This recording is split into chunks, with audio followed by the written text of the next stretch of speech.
Hey guys, just reaching out to let you know that this bonus episode of the Shameless Picture Show was one of my long-standing quarantine editions that I was doing last year when I was furloughed from my job.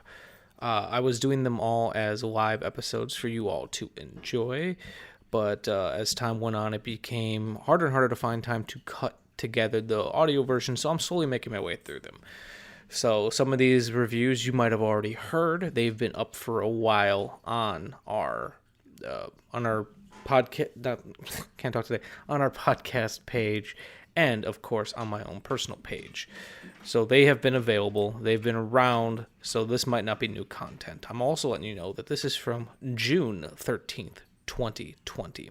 The reason I mention that is because in case I make mention of anything that's not topically relevant currently, that is the reason. Or because in this I'm talking about things that happened last year, like the fallout of Fangoria and the Shockwaves podcast and everything went down with Rob Galuzzo, it is worth mentioning that it was topical in 2020. So on this episode, I will be reviewing some titles from Mill Creek. I'll be talking about the William Castle double feature of Hollywood Story and New Orleans Uncensored, so strap in and enjoy, guys. As always, you can visit our Patreon at www.patreon.com/shameless.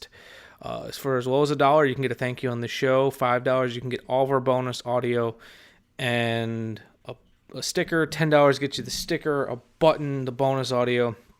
And if you're so inclined, donate $50. You can either be on an episode or pick a topic, or both. You know, if you're on the episode, you might as well pick the topic. So I just want to let you guys know that it's out there. It is some cool stuff. Me and Nick have our bonus episode planned for this month, so this being February, where we will be discussing High Fidelity, which I had just seen for the first time, and it's a movie that Nick really loves.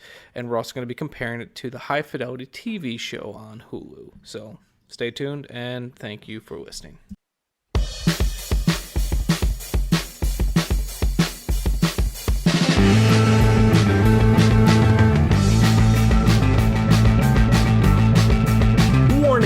This movie podcast actually discusses movies. Be aware that it may discuss any of the following elements: endings, surprise twists, unexpected cameos, and all manner of spoilers. If this doesn't appeal to you, why listen to a movie podcast? Without further ado, please enjoy our feature presentation, The Shameless Picture Show.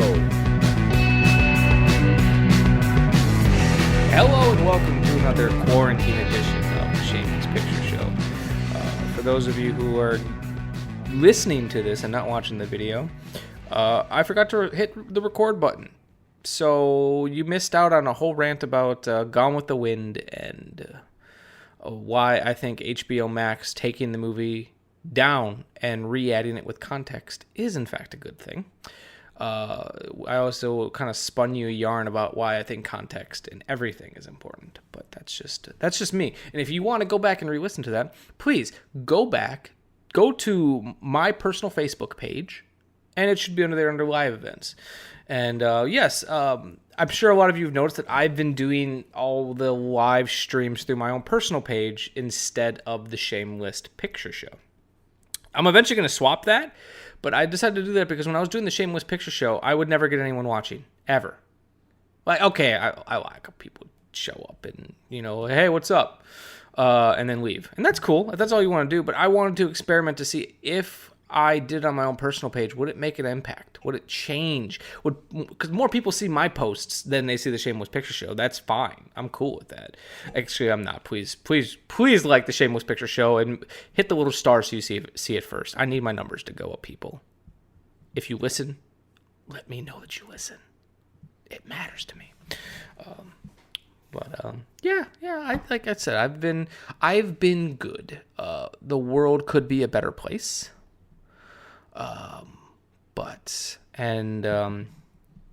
With the fallout of the Shockwaves podcast kind of has me reeling. The fall of Fangoria has me reeling. Rebeller can go fuck off. I don't give a shit about them. I don't give a shit about Dallas Sanier or whatever, however the hell you pronounce his name, the jackoff that runs Cinestate. But, I've been trying to do things. I've been writing a script that I've been writing for a while. I have not written anything in a couple days. I just haven't. But I've got all my notes here on the board. I got to finish my notes. I've been working on some cool projects with a couple friends of mine that I cannot give any real information on yet because it's far too early. But it could be potentially really cool. But first, pandemic needs to end. And I've been trying to get a new movie made. Once again, it's kind of at standstill until shit clears up because I don't feel comfortable getting a group of people together when it's not completely safe. But that's just me. Yeah. Other than that, I think I've been okay. I've been obsessively watching stuff, as always. I've got my whole home theater really keyed in a way that I've been really happy with it. And it makes kind of watching stuff fun again. It's always fun, but like when things sound and look as good as they possibly can on my end with what I have, nothing's better. And I say that as a person who's a big advocate for people learning to calibrate and adjust the picture quality on their televisions. Because you buy a TV and plug in your Blu-ray player and watch things, it looks good, it looks okay, it looks fine. You learn how to make some just slight changes to things, and in terms of your color, your the dark levels, the contrast, things can look so much better. So what I'm saying is I've took my home theater system, and I truly believe I've got it to be the best it possibly can be with my circumstances. Things can always be better. I can buy new equipment. I can do whatever. But with everything that I currently have, I think it's just everything's firing in a very beautiful way. But that's just me. So, as I tend to do with these updates, just so I'm not completely rambling for the entire time, I'm going to continue to ramble, but I like to have a focused ramble. I'm here to talk about some titles. So, one of my sponsors for a very long time has been the good folks over at Mill Creek Entertainment, my favorite budget label. They might be the only budget label, but they're definitely my favorite. Things have been a little slow getting stuff from them just because of the pandemic has slowed down everyone. And but I just got some new stuff in. I got a collection of westerns. I got a collection of crime noir films, and I got a new set for Ultraman. I've not been able to review. I've not been able to get through all of it, but what I did start with is the classic crime double feature of Hollywood Story in New Orleans from legendary director William Castle. So, first off, I'm going to say, classic is a term thrown around very easily. I don't think these films are unclassic, but classic to me gives the impression that these are well-known films. I've never heard of these. But, that doesn't necessarily mean they're bad. They're bad. First off on the list is Hollywood Story, 77 minutes. Known for his exciting horror films, The House on Haunted Hill and Rosemary's Baby, which he produced, Roman Polanski directed, William Castle helmed many other genre films. Hollywood Story stars Richard Conte as a New York theater producer who dreams of Hollywood and being in the movies. Purchasing an old silent film studio with a tragic story, a famous director was murdered there. He begins to film his search for the suspects with hope of solving the case, but secrets will be exposed that rock all of their lives. Will this director meet the same fate? Featuring cameos by silent film stars Helen Gibson and Francis X. Bushman, prepare for your close-up and the darker side of show business. Hollywood Story starring Richard Conte and Julia Adams with Henry Hull, Fred Clark, Jim Backus, Richard Egan. Story and screenplay by Frederick Kohner and Fred Brady. Directed by William Castle, produced by Leonard Goldstein from 1951 Universal Studios. Hollywood Story, on Letterboxd, I originally gave the film 2.5 stars, which is my review for it being okay. I gave it an extra half star, though, because it's a personal rule that any movie that's got a scene in a movie theater, or in this case, a projection booth or projection room, gets an extra half star. Plus, it just has a great reverence and love for old-time Hollywood. It's got a very meta third act, and for that reason, I actually think the film it's not bad. It's still not a favorite of mine at any stretch of the imagination, but what are you going to do? The plot of the film is about this theater producer named Larry O'Brien who comes to Hollywood. He comes often because he's got friends that still live there. And he wants to move to Hollywood and figure out his life and figure out he no longer wants to work in the theater business. He wants to move into pictures. And his friend, who is a producer here in town or in Hollywood, decides he gets him a house and gets him a studio. And a studio that hasn't been used since the silent movie days. And while there, an old security guard who knows the place very well decides to walk him through and tells him the story about a director that was killed on the studio. The place I had in mind for Larry was an old motion picture studio over on La Brea, which had been closed for years. In the old days, they had made some of the real big pictures there. They only made silent pictures here. The first ones and the best ones, ever since 1915, Mr. O'Brien. Why, this street has been everything from Klondike Gulch to a canal in Venice. It's been Chinatown, Park Avenue, and the Barbary Coast. You see that corner there?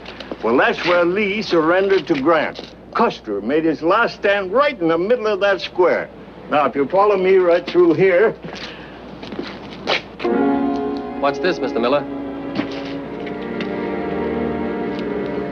Oh, that was the great silent picture director, Franklin Ferrara.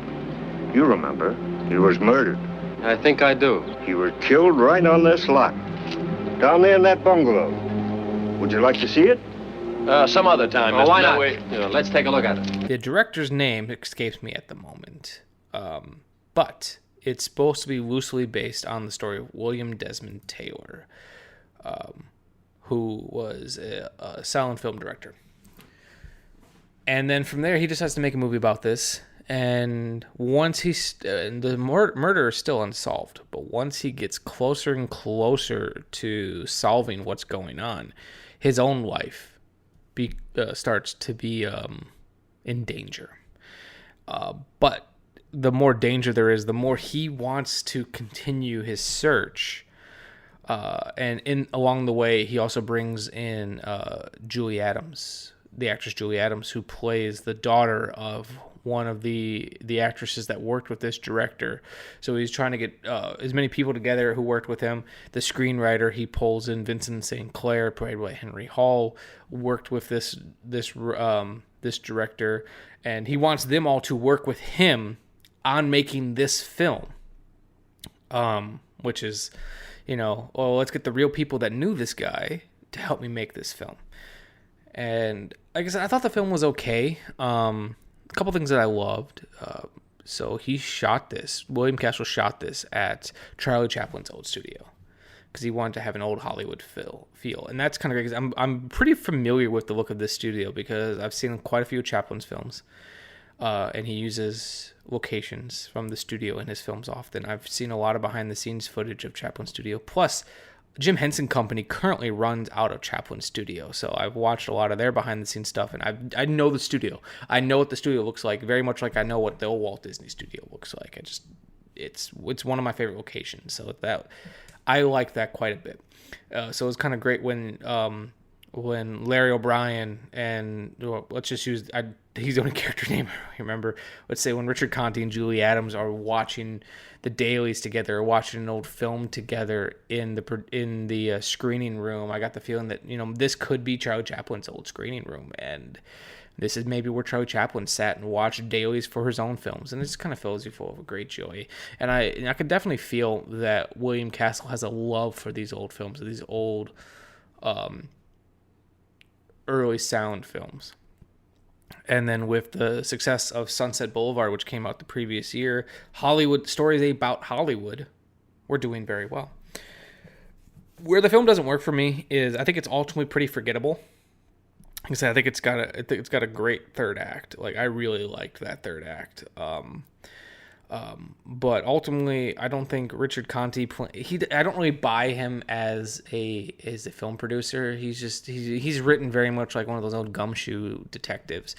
I just don't get why he has so much more prone to solving this murder than, say, the detectives who have been searching for it. So it's just a weird suspension of disbelief. It didn't ruin the film for me. I just like, well, why him? Why is he so special? And then it's very strange. So his buddy in the film, I believe it was Sam, played by Fred Clark. But no, that's a different character. My mistake.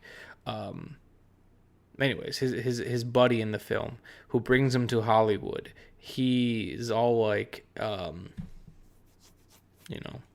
you came back to visit us, and you shouldn't be doing this film, but he wants to support him anyways. His buddy is narrating the film in a very weird way, because it actually feels very much like an old-timey Disney film where the music's super nice and lighthearted, and he's like, well, I told him that he shouldn't pursue this film, and then it has a scene of being like, oh, you shouldn't pursue this film, so it's like double exposition, and I feel like the person I was watching with said that she thought the film felt like it, she had wondered if it was based on a book, because some of the narration kind of felt like information that would have been filled in a book, and it wasn't. And I definitely feel that.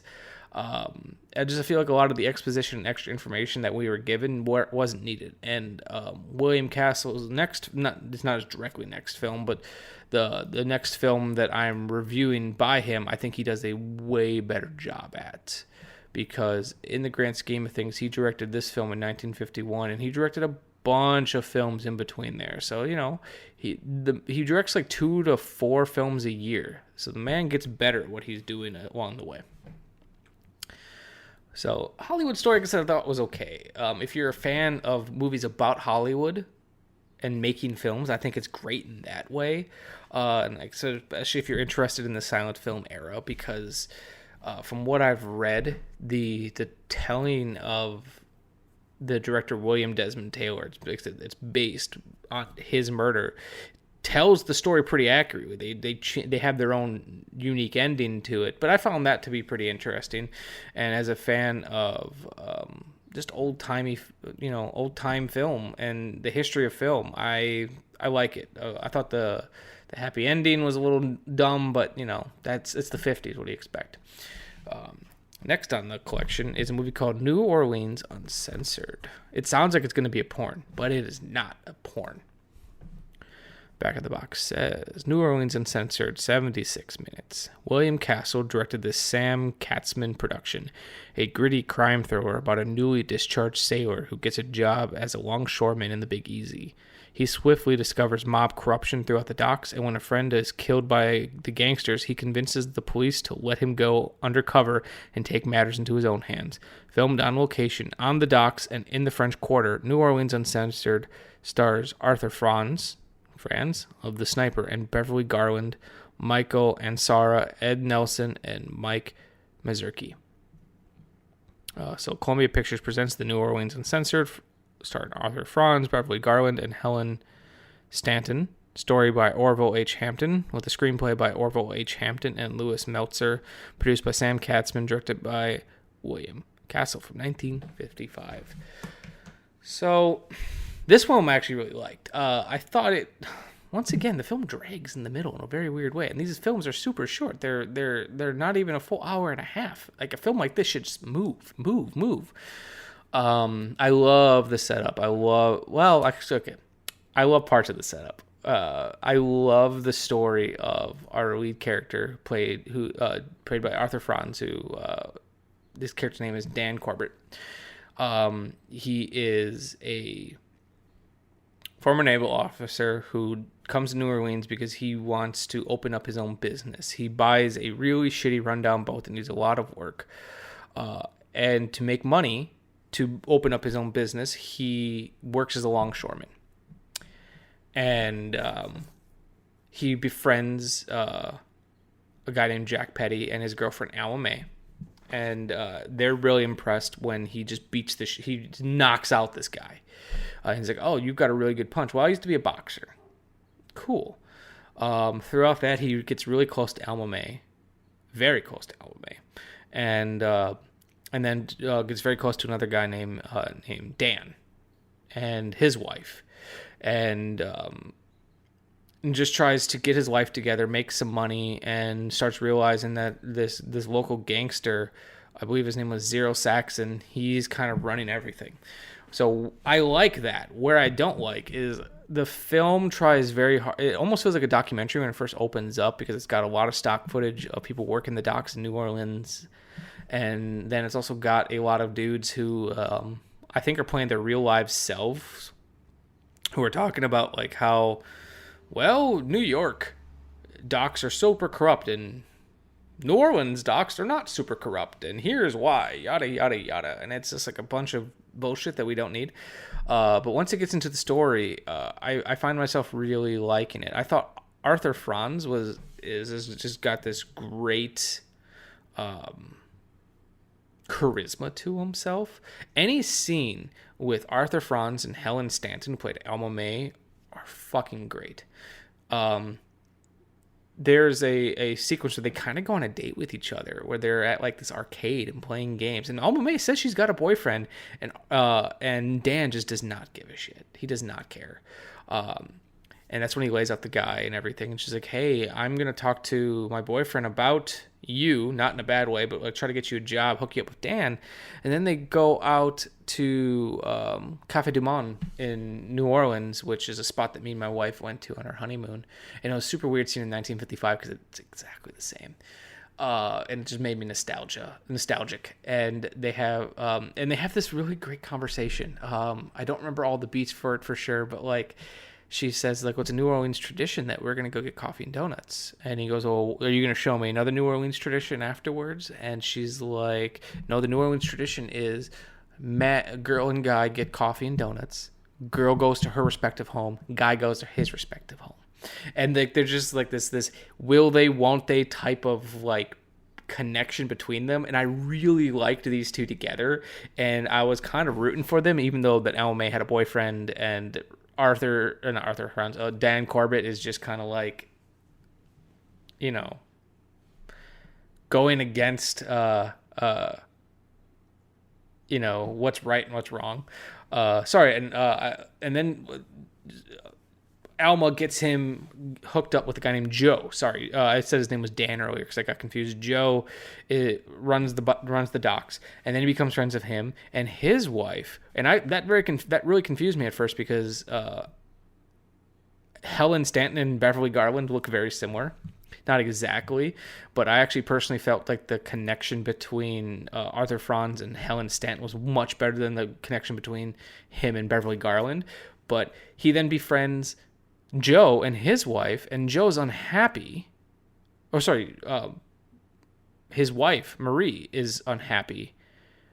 But I don't know, it's very weird. They get the idea that they're unhappy, but they're still very much loyal to each other. But then you have Dan here, like, flirting with both Alma and Marie. And then you find out Alma is also with the big mob boss, Zero. And I don't know if this is like all supposed to be intentional, or where Dan is just some fucking master flirt.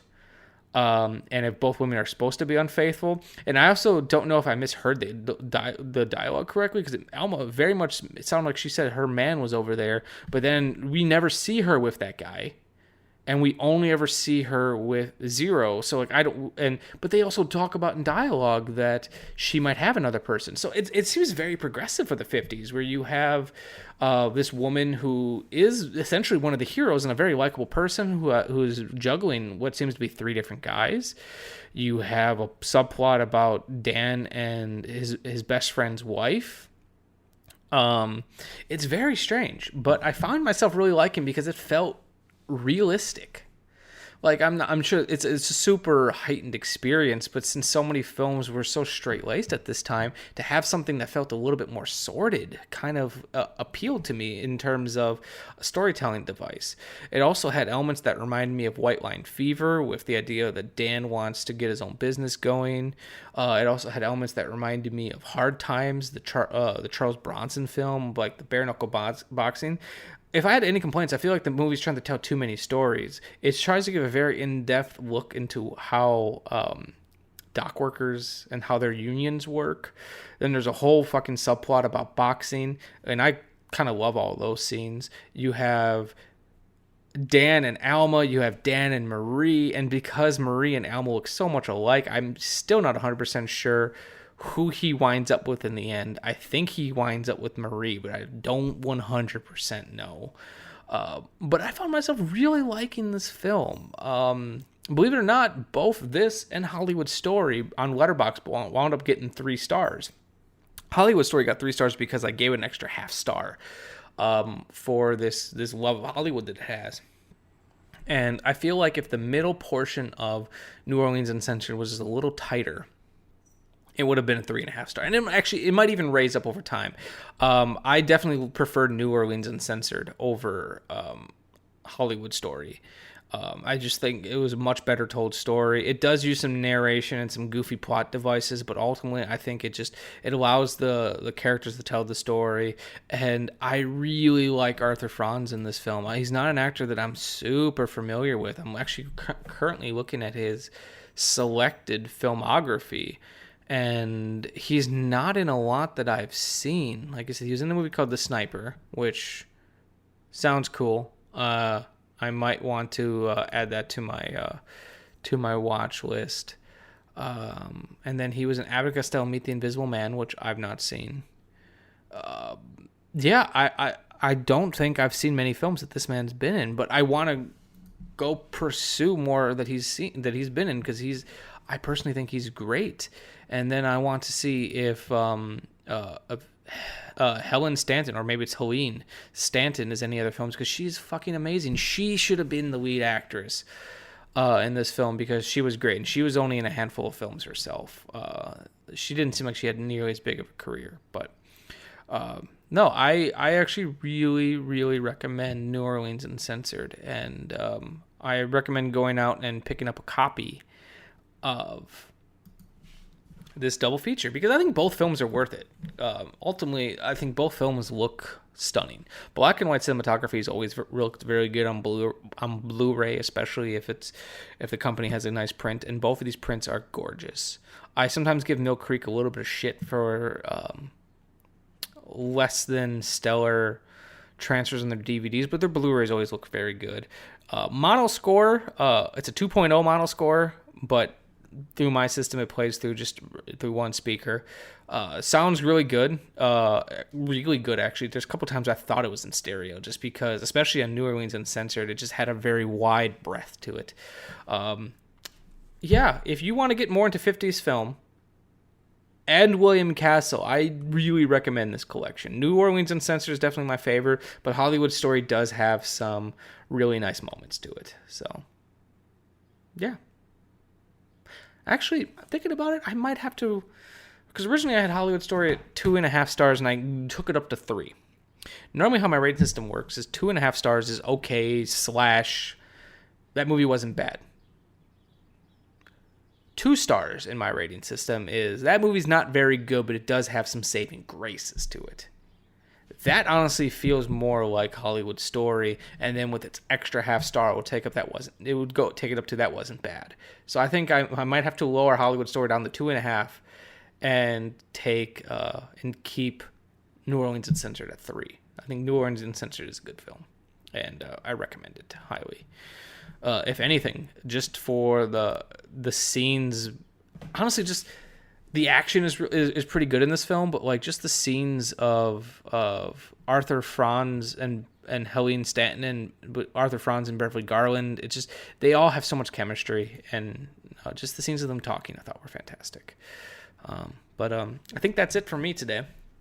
As always, you can find podcasts in pretty much every podcasting app of choice. There is Spotify, Apple Podcasts, Google Play, Libsyn, Stitcher, and if there's somewhere you want to see the podcast and it's not out there, please let me know and I'll let you know. We do have a YouTube channel as well, where we have, not all of them, but we have a good portion of our shows up that Nick and his interns edit. That's pretty fun to watch. It's different take on how the show works. Those are a lot of fun, and please just reach out, man. Let us know what you think of the show. And if you listen, don't make it a secret. Like, I just found out Ian listens and didn't know. Like, I'm not saying you all got to tell me, but it's cool to know that, I've got people out there listening. And, Amanda just dropped in. You missed it, Amanda. This is me signing off. But, I've tried to have a good week, guys. Try to stay chipper. It's not easy right now. If you are out there protesting, keep up the great work. I'm doing what I can on my own end. And once again, if you're not down with that, I got 2 words for you. Watch movies.